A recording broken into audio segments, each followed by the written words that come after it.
Welcome to Stories for Wonderful Children. I'm Dan Wendelin, your host and storyteller. For years, I improvised a new bedtime story for my children every night.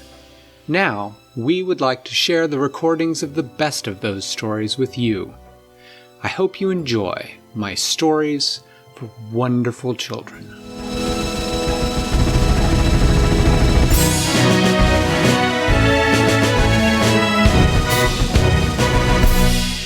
Girl named Winella, and she lives in a very special house with many special rooms.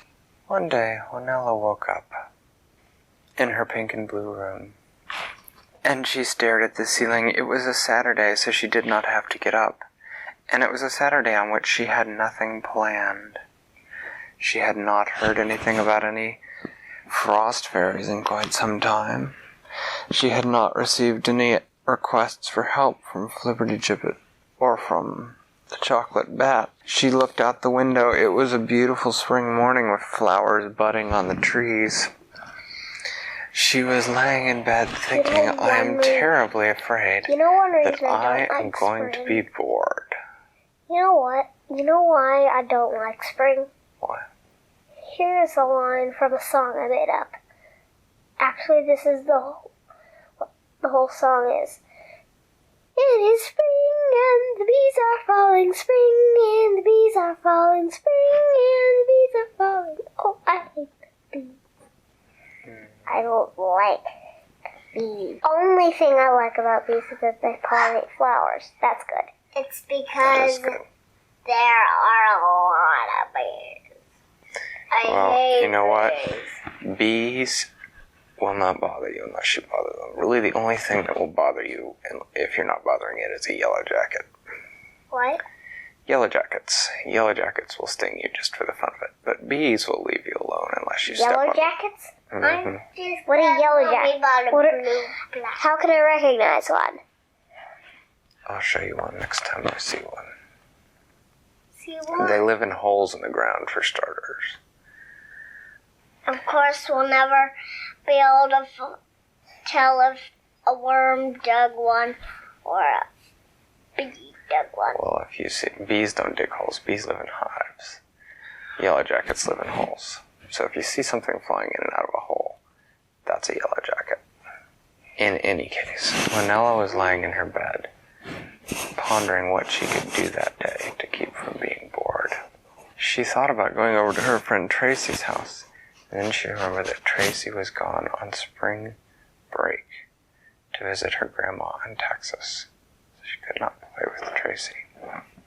She thought about going to the house on the other side, her grandma's house, and seeing what her grandma and grandpa were up to, but then she remembered that her grandma and grandpa were on vacation to Florida. So she lay in bed thinking, she thought, maybe I'll take Joey and we can go for a little flight. But I guess I better get dressed first. So she got up, and she got dressed. And she had some breakfast.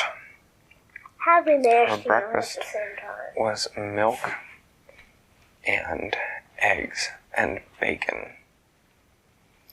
and muffins.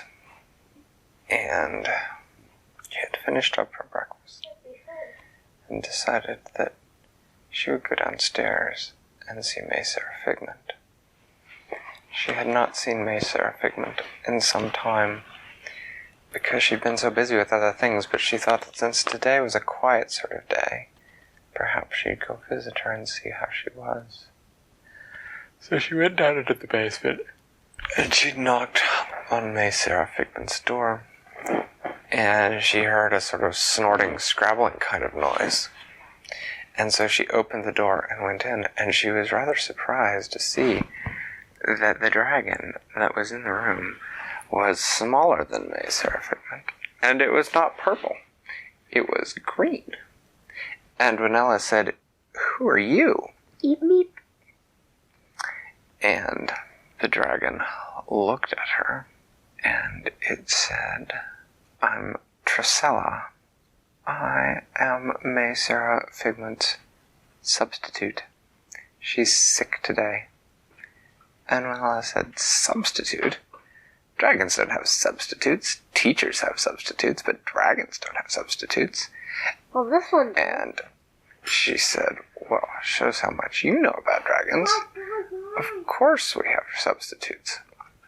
Otherwise, who would be here? Who would be here to take care of things while May Sara is off at the doctor? The dragon doctor, said Winella. Well, yes, of course the dragon doctor, said Trisella. What other kind of doctor would a dragon go to? Winella shrugged. She said, so what do you do while you're substituting for May Sara Figment? Well, said Trisella, I grant wishes if you have a wish that needs granted. Winella said, I don't have any wishes that need granted today. See, said Trisella, well, I can toast things if you have anything that needs toasted. Winella said, no thanks, I already had breakfast. And Trisella said, well, what else does May Sara Figment do while she's here during the day? And Winella said, you know, I don't really know what she does. She said, what's wrong with her anyway? Trisella sighed. She said, I'm afraid she has the dragon pox. The dragon pox, said Winella. Is that serious? Trisella shook her head. Not usually. It really itches, though. The doctor will give her some medicine. She should be better by tomorrow. I see, said Winella. Well, okay. She turned and started walking back up the stairs. She heard a noise behind her, and she turned and looked and saw that Trisella was following her. What are you doing? Said Winella. Following you, said Trisella. May Sara Figment always stays in her room, said Winella. Well, I'm not May Sara Figment, said Trisella. I'm her substitute, and that room is getting boring. Oh, said Winella. Well, if you don't have to stay there, would you like to come up to my treehouse? I was thinking about going out. Sure, said Trisella. So Winella went out in the backyard, and Trisella followed her.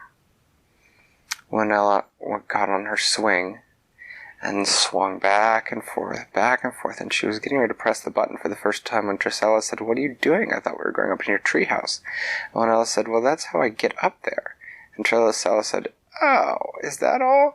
And she grabbed Winella right off the swing under her arm, and with two big flaps of her wings, she landed up on the treehouse and put Winella down. Well, thank you. Dumb. Thank you, said Winella. Could have just asked for that in the first place. Trisella said, sure. Winella went inside. She said, would you like some tea? Trisella said, no. Winella said, lemonade? Trisella said, no. She said, don't you do anything in your treehouse but drink? And Winella said, well, sometimes we play checkers. And Trisella said, okay. Well, why don't you get out the checkerboard? We can play checkers. I love candy checkers. As soon as you get someone else's piece, you can eat it. And you have to get new flying pieces every time. It's so fun. There's also chocolate chess.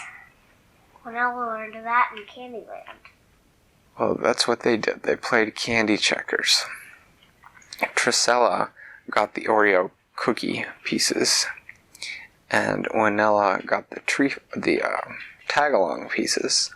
What a tag-along? Tag-alongs are those chocolate peanut butter cookies, that Girl Scout cookies that Mommy had a couple weeks ago before you ate all of them.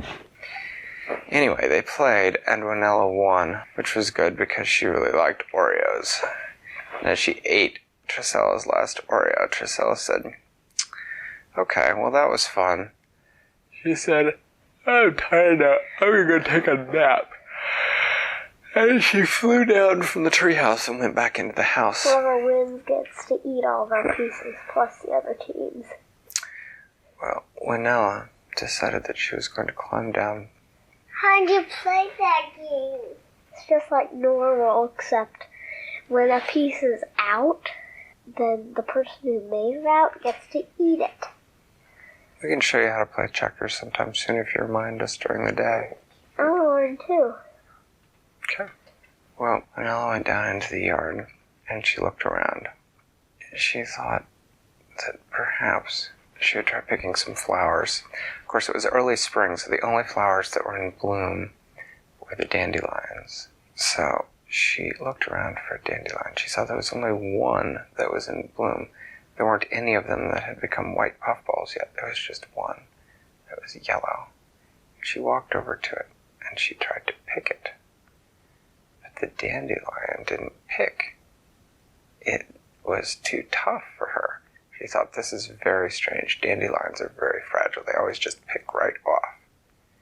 So she bent down, and she put both hands onto it, and she pulled with all her might, and the dandelion just barely budged.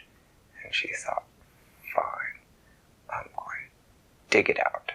So she went into the garage, and she got out the shovel, and she raised the shovel up above the dandelion, and she slammed it down into the dirt, and jumped up and down on it, and the blade of the shovel went down a little bit in the dirt, and then it hit something with a clang. And Winella thought, clang? What goes clang?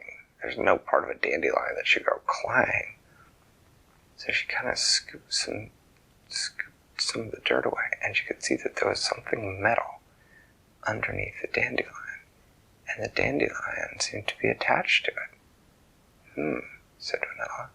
Maybe this isn't a dandelion at all. And she bent down, and she could see that there was sort of a little sort of crevice where she could fit her hand in around the metal. And so she put her hand in, and she pulled up on it. There was a click, and a whole sort of slab of earth raised up, part with a dandelion on it, all around the dandelion. And she was looking down into a small space. A light came on, and Winella could see stairs leading down.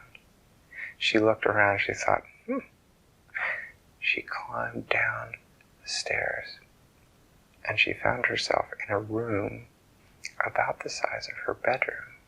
And the room was stocked with all sorts of interesting things.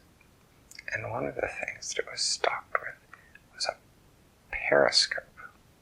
Winella recognized it for what it was. A periscope. Something where you looked in, and it showed you something that was up above you, like submarines had. Except Winella figured this periscope must be for looking at her yard. So she raised the periscope and she looked around the yard. And she didn't really see anything. But she thought, well, this could be useful. This would be great for spying on Wally. And she looked around the little room. She thought, I wonder how this got here. And I wonder whether somebody is using it to spy on me. She kind of sniffed around the room, but it didn't smell like goblins. And she looked at some of the things around the room. She saw that there was food and things to drink. There were headphones and other things that you might use for spying. Winella thought, I think somebody is using this room to spy on me. She says, I think I'm going to spy on the spy and find out who they are. And she came up with a plan. And she went inside her house to set her plan in motion. And tomorrow night, I will tell you what she did. Thanks for listening to Stories for Wonderful Children. I created today's show, but questions and running commentary were supplied by my children. The theme music was created by Brandon Thompson, and our wonderful logo was designed by Silas Swindlin. If you know someone who might enjoy the show, please tell them about it. Do you want more stories? You can now subscribe to the show and help pick a new story for me to tell every month. The show's website is storiesforwonderfulchildren.com. Until next time, I'm Dan Wendelin, reminding you to tell someone you love a story.